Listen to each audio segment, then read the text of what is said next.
1400-1500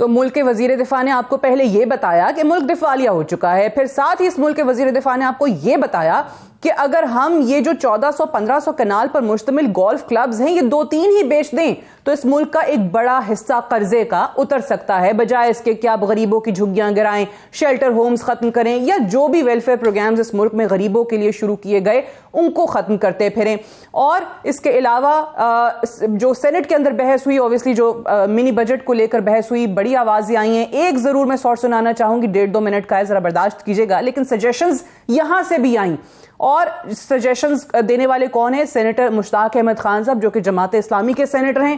کیا کہتے ہیں سینٹ کے اندر، سنائیے گا۔ میری تجویز تو یہ ہے مسٹر چیئرمین، سب سے پہلی کہ آپ 87 رکنی کابینہ کا حجم کم کریں۔ دنیا کی سب سے بڑی کابینہ اور سب سے نالائق کابینہ اس وقت پاکستان کے اوپر ہے، آپ ان کی مراعات ختم کریں۔ 60 بلٹ پروف گاڑیاں یہ صرف کیبنٹ استعمال کر رہی ہیں، اشرافیہ کے عشرت یہ ختم کرنا ہوگا۔ جب تک اس کو آپ ختم نہیں کریں گے پاکستان ترقی نہیں کرے گا۔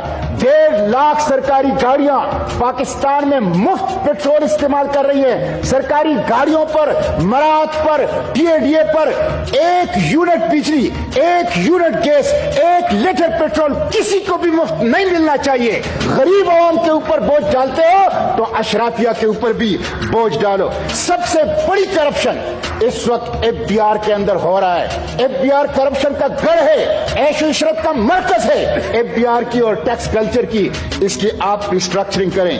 مسٹر چیئرمین، غیر ترقیاتی اخراجات کو کم کریں۔ اس وقت یہ حکومت غریب عوام کے اوپر بوجھ ڈال رہی ہے، لیکن اپنے ہر MNA کو 1 ارب روپے ترقیاتی کام کے لیے دے رہی ہے۔ یہ سیاسی رشوت ہے، یہ آئندہ انتخابات کے لیے ہے، یہ غریبوں کا پیسہ ہے، اس کو غریبوں کی طرف ڈائیورٹ کر دیا جائے۔ جو نان کمبیٹ ڈیفنس بجٹ ہے اس کو کم از کم 50% تک کم کر دیا جائے۔ بیرون ملک سے پیسہ واپس لایا جائے۔ ابھی ترکی کے زلزلے کے لیے امریکہ کے اندر ایک پاکستانی نے $30 ملین دیے، وزیر اعظم صاحب نے اس کو اپریشیٹ کیا، اس کے اوپر ٹویٹ کیا۔ مسٹر چیئرمین، آٹے کی قیمت کہاں تک پہنچ گئی؟ گندم کی کوئی قلت نہیں ہے، آٹا مافیا، پیٹرول مافیا، سریا مافیا، سیمنٹ مافیا، چینی مافیا سب اس ملک کے اندر مسلط ہے، عوام کو لوٹ رہے ہیں، کوئی پوچھنے والا نہیں ہے، حکومت اس کو پروٹیکشن کر رہی ہے، تو ذخیرہ اندوزوں کے اوپر وہ ہاتھ ڈالیں، اس کے بغیر یہ ملک ترقی نہیں کرے۔ یہ سینیٹر مشتاق احمد خان صاحب یہ بات کر رہے ہیں، اور جس طریقے سے انہوں نے بتایا کہ اس ملک میں صرف اور صرف سیاستدان ہی نہیں ہیں بلکہ جو بیوروکریسی ہے، جو جنرلز ہیں، جو ججز ہیں اس ملک کے، وہ بھی اس ملک کو تباہ کر چکے ہیں۔ آپ ان کو جو مراد دیتے ہیں، جو سرکاری مراد ان کو ملی ہوئی ہیں، جو سرکاری گاڑیاں ان کو ملی ہوئی ہیں، جو فری پیٹرول ان کو ملتا ہے، وہ کیوں نہیں ختم کرتے؟ جو مافیاز کا راج ہے اس پر کیوں کچھ نہیں ہوتا؟ باہر سے پیسہ عوام یہاں کیوں نہیں لے کر آتے؟ کیونکہ آپ پہ بھروسہ نہیں ہے۔ اور یہ بھی انہوں نے کہا کہ اتنی بڑی کابینہ آپ نے تاریخ کی رکھ لی ہے اور وہ بھی نالائق کابینہ، اس کو کم کیوں نہیں کرتے؟ پیپلز پارٹی کے کچھ جو وزراء ہیں پچھلی کیبنٹ میٹنگ میں ان کی بھی کافی بحث ہوئی اس معیشت کو لے کر، اور انہوں نے کہا کہ اگر آپ نے یہی کرنا تھا تو پھر مفتاح اسماعیل کو ہٹانے کی کیا ضرورت تھی؟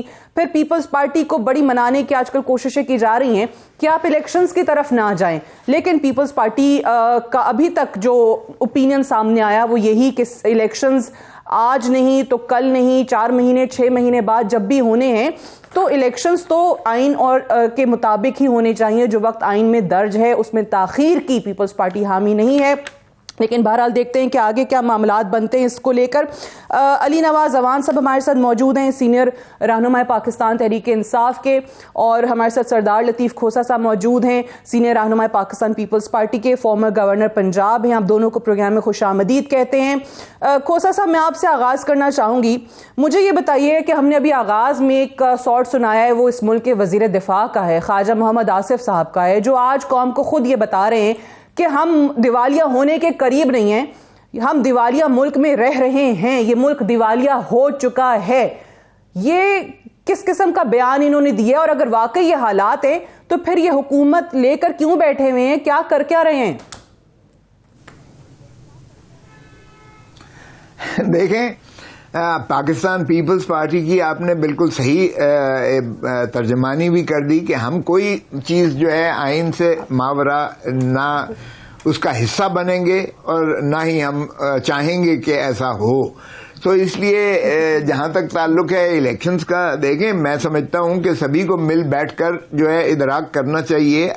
وزیر دفاع یہ کہہ رہے ہیں اور باقی جو جتنے اینالسٹ ہیں یا آپ کے جتنے باہر کے جو اینالسٹ ہیں وہ بھی یہ کہہ رہے ہیں کہ پاکستان سی کیٹیگری میں چلا گیا ہے، جہاں سے اس کا جو ہے ڈیفالٹ میں چلا جانا ایک بہت ہی زیادہ قوی ترین امکانات ہیں کہ یہ پاکستان ڈیفالٹ میں چلا جائے. تو اگر ایسا ہوا تو میں سمجھتا ہوں کہ ہماری معیشت تو پہلے ہی بہت زیادہ ڈبرگوں ہے اور مہنگائی اتنی ہے کہ الامان اور آئی ایم ایف کی آگے ڈکٹیشن جو ہم نے لی ہے اور منی بجٹ دیا ہے، اس منی بجٹ کے آپ دیکھیے گا کہ آفٹر میتھ اس کے ایفیکٹ، اس کے اثرات کیا ہوتے ہیں کہ ہر چیز مہنگی ہو جائے گی اور عوام کے لیے جینا دو بھر دینا جو ہے حرام ہو جائے گا، بہت مشکل ہو جائے گا. تو اس لیے میں سمجھتا ہوں کہ جب تک آپ کی سیاسی جو ہے پائیداری نہیں ہوگی، پولیٹیکل سٹیبلٹی نہیں ہوگی، آپ کی اکنامک سٹیبلٹی ممکن نہیں ہے. اور ابھی آپ نے شارٹ سنایا کہ اگر امریکن ایک پاکستانی جو ہے ترکیہ کو دے سکتا ہے اور وہ بھی اپنے آپ کو اظہار بھی نہیں کرنا چاہتا، تو پاکستان کو کیوں کر ہمارے پاکستانی 1 کروڑ ایکسپیٹریٹ پاکستانی باہر دنیا میں ہے. اگر 1 کروڑ پاکستانی جو ہے باہر کا اگر جو ہے فورن ریمیٹنسز بھیجے تو پاکستان سارے قرضے جو ہے اپنے اتار سکتا ہے. لیکن سوال یہ ہے کہ پہلے آپ کو اپنی کریڈیبلٹی دکھانی پڑے گی. بالکل صحیح کہہ رہے ہیں. میں تو یہ کہہ رہی ہوں کہ ایک طرف یہ حکومت آپ کو بتاتی ہے بار بار کہ جی ہم تو حالات ٹھیک کرنے کے لیے آئے تھے. اوبویسلی آپ کی جماعت بھی اس میں شامل ہے. مہنگائی مارچ بھی ہوا، 13 جماعتیں آئیں کہ جی خان کی حکومت میں اتنی مہنگائی تھی، اگر یہ رہتا تو اور برے حالات ہو جاتے. اب وہ چیزیں مزید بدتر سے بدترین ہوتی چلی جا رہی ہیں. یہ سنبھالے حالات کسی سے بھی نہیں جا رہے. اب ملک کا وزیر دفاع آج آپ کو کہہ رہا ہے دیوالیہ ہو چکا ہے. پھر وہی وزیر دفاع آپ کو سجیشن بھی دیتا ہے کہ بھائی 1400-1500 کنال پر مشتمل جو گولف کلبز ہیں 2-3 اس میں بیچ دینا تو آپ کا بڑا ایک خطیر رقم قرض کی نکل سکتی ہے. سجیشن سب کے پاس ہیں، کرنے کو کوئی تیار نہیں ہے. مجھے ایک بریک کے لیے کہا جا رہا ہے. میں علی نواز اعوان صاحب آپ کی طرف واپس آتی ہوں اس بریک کے بعد اور ڈسکشن کو ہم یہیں سے آگے بڑھائیں گے. Stay tuned.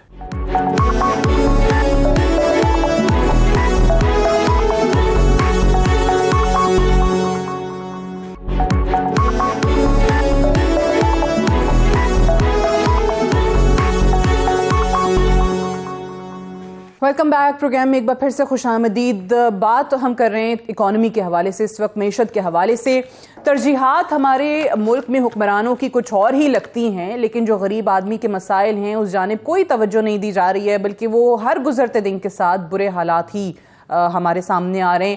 مجھے بتائیے علی نواز اعوان صاحب، جو اس وقت تعویلات پیش کی جا رہی ہیں حکمرانوں کی طرف سے، وزراء کی طرف سے، وہ بار بار تمام تنقید کا رخ جو ہے وہ پاکستان تحریک انصاف کی گزشتہ حکومت کی طرف کرتے ہیں. ایسا آخر آپ کیا کر کے گئے ہیں اس ملک کی معیشت کے ساتھ جو کہ سنبھلنے کا نام ہی نہیں لے رہی؟ اچھا، 2 چیزیں. ابھی آپ نے بیان سنایا خواجہ آصف صاحب کا. اچھا، ان کی تو سمجھ بھی نہیں آ رہی ہے، نہ ان کی کوئی منطق سمجھ آتی ہے. وہ کہتے ہیں پاکستان دیوالیہ ہو نہیں رہا، دیوالیہ ہو چکا ہوا. اور دوسری طرف احسن اقبال صاحب کا بیان ہے کہ جو پاکستان کو دیوالیہ قرار دے رہا ہے وہ ملک دشمن ہے. اب یہ 2 وزیر ہیں سینئر، یہ دونوں باتیں کر رہے ہیں. ان دونوں سے باتوں سے پتہ کیا چلتا ہے کہ جو یہ حکومت، جب یہ رجیم چینج آپریشن ہوا تھا، ان کے پاس کوئی پلان نہیں تھا. پاکستان کو آگے لے جانے کا کوئی پلان نہیں تھا. ایک چلتی گورنمنٹ کو، ایک چلتی معیشت کو انہوں نے صرف اپنے این آر او حاصل کرنے کے لیے، جو انہوں نے 1100 ارب روپے کے کیسز معاف کرائے ہیں این آر او لے کے اسمبلی سے نیب امینڈمنٹس کر کے، ان کے علاوہ ان کی سمت کسی طرف بھی نہیں تھی.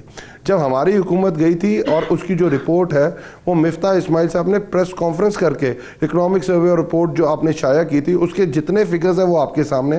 ابھی جو فچ نے آپ کو CCC- گریڈ کر دیا ہے، جس کی ابھی بات بھی کر رہے تھے لطیف کھوسا صاحب، تو وہ ہمارے دور کے اندر تو جتنے انڈیکیٹرز اور جتنے فائنینشیل انسٹیٹیوشنز تھے اور جتنے فچ تھی، موڈیز تھا، گولڈمن سیکس تھا، وہ کیا کہہ رہا تھا؟ پاکستان کی معیشت بڑی زبردست ہے، بحال ہو گئی ہوئی ہے.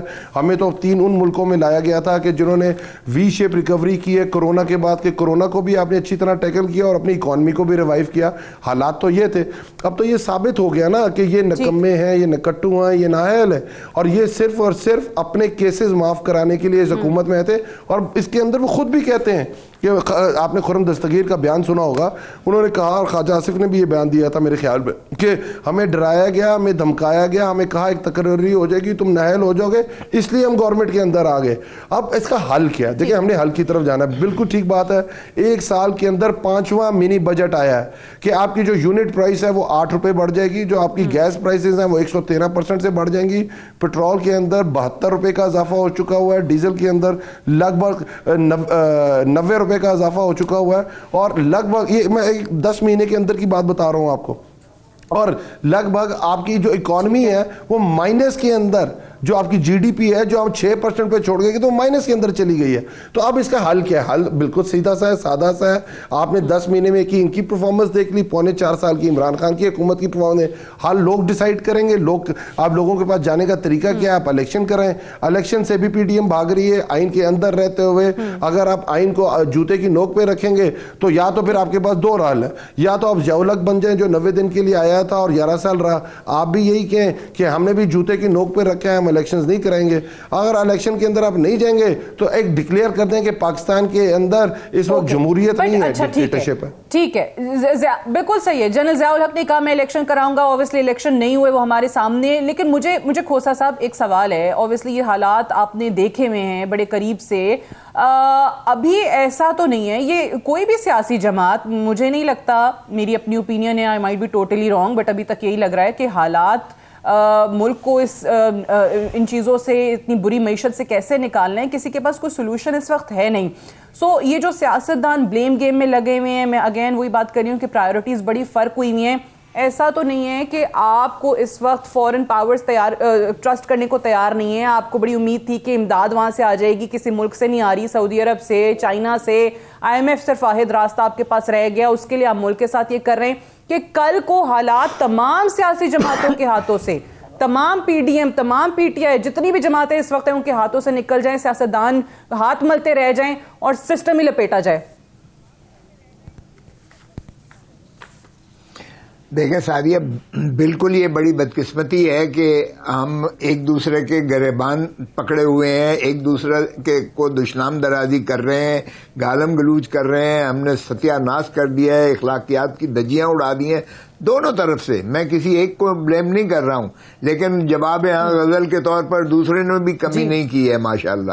تو یہ بڑی بدقسمتی ہے کہ ملک کا کسی کو خیال نہیں ہے, ہر کوئی پاور پالیٹکس میں پڑا ہوا ہے, اقتدار کی جنگ میں ایک دوسرے کے ہم گریبان جو ہے پکڑے ہوئے ہیں. تو میں سمجھتا ہوں, دیکھیے جو جمہوریت ہے وہ سانجھی سوچ کا نام ہے, کلیکٹو وزڈم کا نام ہے, وگرنہ تو ڈکٹیٹرشپ ہوتی ہے. اگر ڈکٹیٹرشپ کا نیم البدل دیکھیں تو ڈیموکریسی, اور جمہوریت جو ہے وہ سانجھی سوچ, کلیکٹو وزڈم ہے. اور کلیکٹو وزڈم میں اپوزیشن ایک لازمی جزو ہے پارلیمان کا, اپوزیشن کے بغیر جمہوریت نہیں ہوتی ہے. اب مجھے بتائیں کہ اپوزیشن اگر این بلاک واک آؤٹ کر جاتی ہے, اگر دیکھیں نا, اب یہ کہنا امپورٹڈ یار بند کر دو, 1 سال ہو گیا. دیکھیں نو کانفیڈنس ہوا, ان کے الائز ان کو چھوڑ گئے, سپریم کورٹ نے کہا کہ جو ڈیفیکٹ کرے گا اس کا ووٹ کاؤنٹ نہیں ہوگا, گنا نہیں جائے گا. فائن, بہت خوبصورت ججمنٹ دے دی. اب ان کے تو ڈیفیکٹرز کے ووٹ سے یہ نہیں گئے ہیں گھر, یہ گئے ہیں کیونکہ ان کے الائز ان کو چھوڑ گئے.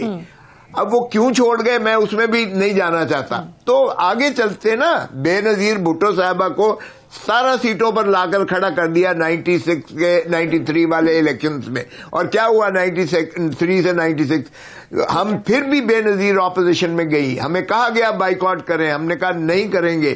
بے نظیر رانی شہید بے نظیر بھٹو 17 سیٹوں کے ساتھ اپوزیشن لیڈر رہی اور اس نے اپنا کردار ادا کیا جمہوریت میں, اور بڑا مؤثر کردار ادا کیا 17 سیٹوں کے ساتھ بھی. ان کے پاس تو ماشاءاللہ 136 یا 140 جتنی بھی تھی, ان کے پاس تو بہت سٹرونگ اپوزیشن تھی.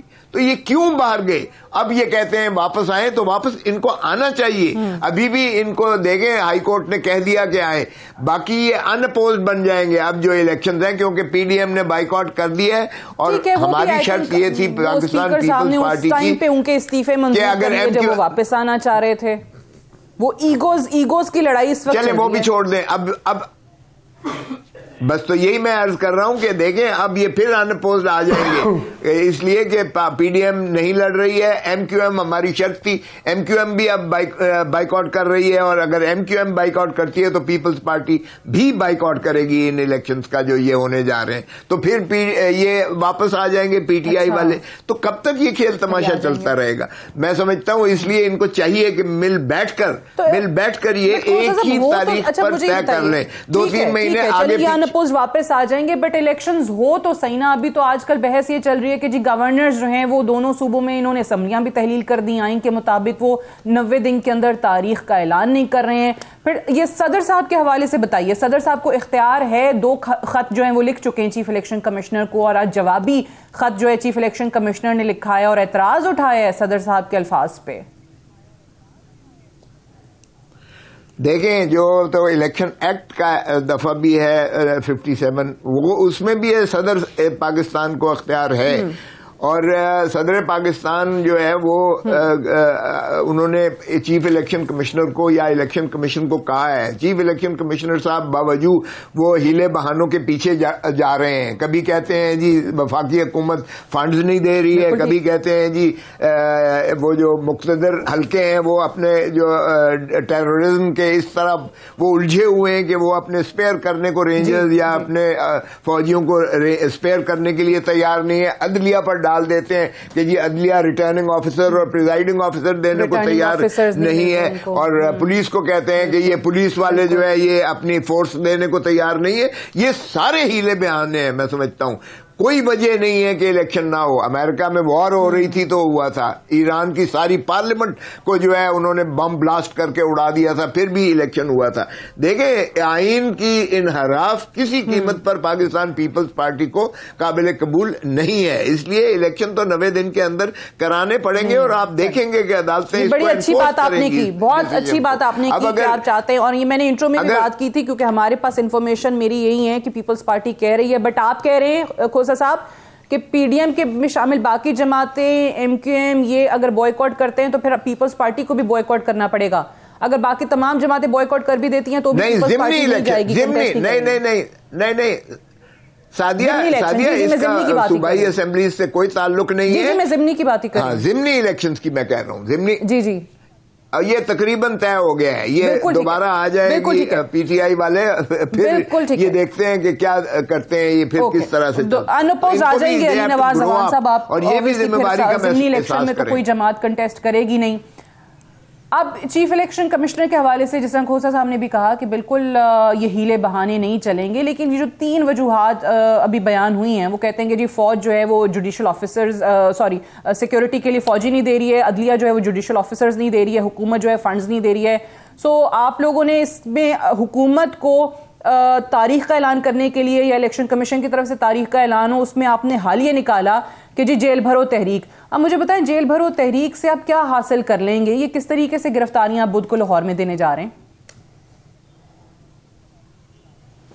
اچھا 2 چیزیں دیکھیں، اب لطیف کھوسا صاحب نے جو باتیں کی میں ان سے متفق ہوں، بٹ اس میں جو چیزیں اب یہ دیکھیں نا، ایک طرف جو ہم نے اندیا دیا کہ ہم واپس آنا چاہتے ہیں، تو جو پرویز جو ہے ان کے راجہ پرویز صاحب وہ پیپلز پارٹی ہیں، اور انہوں نے جو پہلے کہہ رہے تھے آپ کو ہم شکل دیکھیں گے، آپ کو بلڈ پریشر ہائی تو نہیں ہے، بلڈ پریشر لو تو نہیں ہے، ہاتھ کی لکیریں پوری ہیں، آپ کے اوپر کوئی پریشر تو نہیں ہے، تب ہم آپ کے استعفے قبول کریں گے۔ جب ہم نے کہا ہم آ رہے ہیں تو آپ نے ہمارے استعفے قبول کر لیے، تو آپ بیٹھنا ہی نہیں چاہتے۔ ہم نے اسی لیے اگر آپ یاد ہو جو لانگ مارچ کی ڈیٹ دی تھی وہ ہم نے ایکسٹینڈ بھی کی تھی، ہم نے یہ کہا تھا کہ آئیں، ہم نے میسج بھی بھیجا تھا خان صاحب نے کہ آئیں بیٹھے اور الیکشن کی ڈیٹ کے اوپر بات کرتے ہیں، اس کے کوئی پری ریکویزٹ آپ کی طرف ہے، ہم اس کے اوپر بھی بات کرنے کو تیار ہیں، بٹ یہ ہمارے ساتھ نہیں بیٹھے۔ ابھی بھی ہم نے ڈیٹ دی ہے جیل بھرو کی، آپ ابھی بھی ہمارے پاس، آپ گورنمنٹ میں آپ سمجھتے ہیں کہ آپ کا رول زیادہ ہے، آپ بیٹھے ہیں، آپ بتائیں ہم آنے کو تیار ہیں، بٹ آپ پاکستان کا حل تو دیں۔ آپ حل کوئی نہیں دے رہے، آپ ساری کی ساری سیاسی باتیں کر رہے ہیں۔ کیا اس پاکستان کا ہمارے واپس آ جانے سے، دوبارہ ضمنی الیکشن ہو جانے سے کیا پاکستان سٹیبل ہو جائے گا؟ ہم آنے کو تیار ہیں۔ اس وقت ہو کیا رہا ہے پاکستان کے اندر؟ معیشت ڈوب گئی، آپ کی فارن پالیسی آپ کی بالکل تباہ ہو کے رہ گئی، آپ کا افغانستان والا جو آپ کا پاکستان کے اندر جو ٹیررزم ہے وہ ری ایمرج ہونے لگ گیا, ہر جگہ آپ کے اوپر حملے ہونے لگے. آپ کے پاس حل کس چیز کا ہے؟ آپ کے پاس تو کسی چیز کا حل نہیں ہے. ایک طرف معیشت جو تباہ ہے اور دوسری طرف آپ کو کیا ہے, آپ نے کہا ہے کہ میں شہباز گل کو پکڑ لوں, میں شیخ رشید کو پکڑ لوں, فواد چودھری کو پکڑ لوں, اعظم سواتی کو پکڑ لوں, اس کی فلمیں بنا لوں, اس کی فیملی کو بھیج دوں, اس کی آڈیو بنا لوں, اس کی آڈیو میں لیک کر دوں. ادھر دہشت گرد دن دہاڑے آپ کے پولیس کیمپس کے اوپر حملے کر رہے ہیں. وہ ابھی کہہ رہے تھے ایک مہینہ اس کی ریکی ہوئی ہے, کسی کی آڈیو لیک آئی, کسی کی آڈیو ریکارڈ ہوئی, کوئی کچھ ہوا, کچھ نہیں ہوا. کسی کا کوئی حکومت کا ہی کام ہے, اپوزیشن کا کام نہیں ہے کہ آپ دھیان دیں. ایک جملہ, آپ صحیح کہہ رہے ہیں, ترجیحات اس وقت فرق ہیں, بٹ دہشت گردی جو ری ایمرج ہوئی ہے اس میں بھلے خان صاحب اس وقت باجوہ صاحب پہ ڈال دیں, یا جیسے شیریں مزاری صاحبہ نے انٹرویو میں اپنے کہا کہ جی باجوہ صاحب چاہتے تھے, لیکن خان صاحب کے اس وقت آن ریکارڈ یہ بیانات موجود ہیں جو پالیسیز طالبان کو لے کر تھیں, جو ان کی فیملیز کو یہاں پاکستان میں ری سیٹل کرنا چاہتے تھے. سو ان کو بھی تھوڑا آپ یہ رسپانسبل سمجھیں کہ اس وقت کی پالیسیز ان کی ری سیٹلنگ کو لے کے وہ بڑی غلط تھیں. اب یہ الگ بات ہے کہ اس حکومت نے آ کے اس کو دیکھا نہیں اس طریقے سے, یا آپ مجھے دیکھیں نا, آپ بالکل کہہ سکتے ہیں سعدیہ, بڑا آپ بالکل مجھے آپ کا یہ آرگومنٹ سمجھ نہیں آیا. پاکستان کے اندر 2002 کے بعد وار آن ٹیرر شروع ہوئی. ہم کیا کہتے تھے کہ اس کو آپ نیگوشیٹ کر کے ختم کر سکتے ہیں. میں سمجھا رہا ہوں, پہلے آپ مجھ سے سمجھ لیں, آپ نے تو اپنا نقطہ پیش کر دیا. پاکستان کے اندر ہم سمجھتے ہیں جب آپ ڈرون اٹیک کرتے ہیں سمجھ نہیں آیا نا, آپ نے کہا اس لیے میں نے کہا سیٹل ایریا کے اندر پاکستان, سنیں تو صحیح سعدیہ, میں سمجھاتا ہوں نا آپ کو, سن تو لیں. آپ کے فاٹا کے اندر 374 ڈرون اٹیک ہوتے ہیں, مشرف دور سے لے کے نواز شریف دور تک. ہم نے کہا یہ سب سے بڑا, جب افغانستان کے اندر یہ چیز سمجھی جاتی ہے کہ اب امریکہ اور نیٹو فورسز کے کلیبوریٹرز ہیں, تو وہ آپ سے بدلہ لیتے ہیں. آپ کو شہباز شریف کا بیان یاد ہوگا کہ ہم تو پنجاب والے تو ہم اس کے ساتھ نہیں ہیں, آپ پنجاب کے اندر کیوں حملے کر رہے ہیں. آج رانا ثناء اللہ کا بیان آپ نے سنا ہوگا, آپ نے نجم سیٹھی صاحب کا بیان سنا ہوگا کہ آپ کی جو کوئی چیزیں تھی, بات سنیں, جو آپ نے کوئی کنفرمیشنز دی ہوئی تھی آپ اسے وڈرا کیے. پی ایس ایل سیو ہے, چاہے پاکستان کے فوجی اور پاکستان کے جوان پولیس والے شہید ہو رہے ہیں. آپ کو پالیسی ڈرائیو کر, اب میں آپ کو یہ, آپ نے جنرل باجوہ صاحب, وہ تو حامد میر انکشاف یہ کرتے ہیں کہ وہ کہتے تھے کہ کشمیر ایشو سے پیچھے ہٹ جاؤ, اسرائیل کو قبول کر لو. دوسری طرف وہ یہ کہتے ہیں, سی پیک کے بارے میں باجوہ صاحب کا بیان آ چکا ہوا ہے, وہ تو جب کہتے ہیں میری ریڈنگ ایسی تھی کہ پاکستان, عمران خان پاکستان کے لیے خطرناک ہے. ہماری پالیسی یہ تھی, سنیں آخری بات, آخری جملہ, ہماری پالیسی یہ تھی کہ ہم نے نیوٹرل رہنا ہے رشیا اور یوکرین کی وار کے اندر, اور اپریل کے مہینے کے اندر انٹرنیشنل فورم کے اندر جا کے آپ کے جنرل باجوہ صاحب رشیا کی آپ مذمت کر دیتے ہیں. تو اس طرح اگر پالیسیز چلیں گی اور حکومت, اور دوسری طرف یہ سوچ لیں, اگر آپ بیٹھنا چاہتے ہیں, یہ سیاسی جماعتیں بیٹھ کے صرف مسئلہ حل نہیں کر سکتی ہیں. پاکستان کے اندر بہت چلیں میں اس پہ آ جاتی ہوں, لیکن میں اگین obviously آپ نے سیاستدانوں والی اپنی جماعت کو اپنی ریپریزنٹ کرنا ہے, سو I respect your views Ali Nawaz Awan صاحب. لیکن جو میں نقطہ اٹھا رہی تھی وہ یہ کہ آج آپ کی وزیر, سابق وزیر شیریں مزاری صاحبہ بھی یہ کہتی ہیں کہ جی یہ اس وقت فیصلہ جو ہے باجوہ صاحب نے, کیونکہ اب آپ ساری کی ساری چیزیں باجوہ صاحب پہ ڈالتے جا رہے ہیں. خان صاحب بھی کہتے ہیں یہ بھی باجوہ نے کیا, یہ بھی باجوہ نے کیا, یہ بھی باجوہ نے کیا. اس وقت کہتے تھے باجوہ صاحب جو کر رہے ہیں بڑا اچھا کر رہے ہیں, بٹ یہ جو طالبان کو ان کی فیملیز کو کی ری سیٹلمنٹ کا معاملہ تھا, یہ پالیسیز اس وقت آپ لوگوں کی طرف سے سامنے آئی تھیں. جب آج شیریں مزاری صاحبہ کہتی ہیں کہ جی جنرل فیض وہاں گئے تھے تو اسی لیے گئے تھے, جنرل باجوہ نے ہمیں کہا تھا کہ پاکستانی ہیں, طالبان ہیں, ان کی فیملیز ہیں, ان کو لے آئیں. ٹھیک ہے, کھوسا صاحب, چلیں کھوسا صاحب غلط بات ہے, یہ غلط بات ہے. نواز اوان صاحب کہہ رہے ہیں کہ ہمارے واپس آنے سے آپ پہلے کلیئرٹی لیں, آپ بہت بڑا الزام لگا رہی ہیں تحریک انصاف پہ. نہیں سعدیہ میں لگا رہی ہوں, سعدیہ میری بات, سوری کھوسا صاحب نے just want to clear one thing. جی آپ نے الزام یہ لگایا کہ پالیسی یہ تھی کہ تحریک انصاف, سنیں تحریک انصاف یہ چاہتی تھی جو ٹی ٹی پی کے لوگ ہیں ان کو واپس لے آ کے ان کے ساتھ اب پاکستان کے اندر ان کو بسائیں گے کیسے. میں آپ کو ایک میٹنگ کا حوال بتا دیتا ہوں. ایک میٹنگ کے اندر جنرل باجوہ صاحب, علی نواز اوان صاحب خدا کا خوف کریں, خان صاحب آن ریکارڈ ہیں, کیا باتیں کر رہے ہیں, مختلف انٹرویوز میں انہوں نے یہ باتیں کی ہیں. آج شیریں مزاری صاحبہ کا انٹرویو ہے ڈان پہ چلا ہے, آج وہ دیکھ لیجئے کہ انہوں نے کہا ہے کہ جنرل باجوہ صاحب نے کہا تھا ہمیں, باجوہ صاحب کی پالیسی تھی. جی بالکل,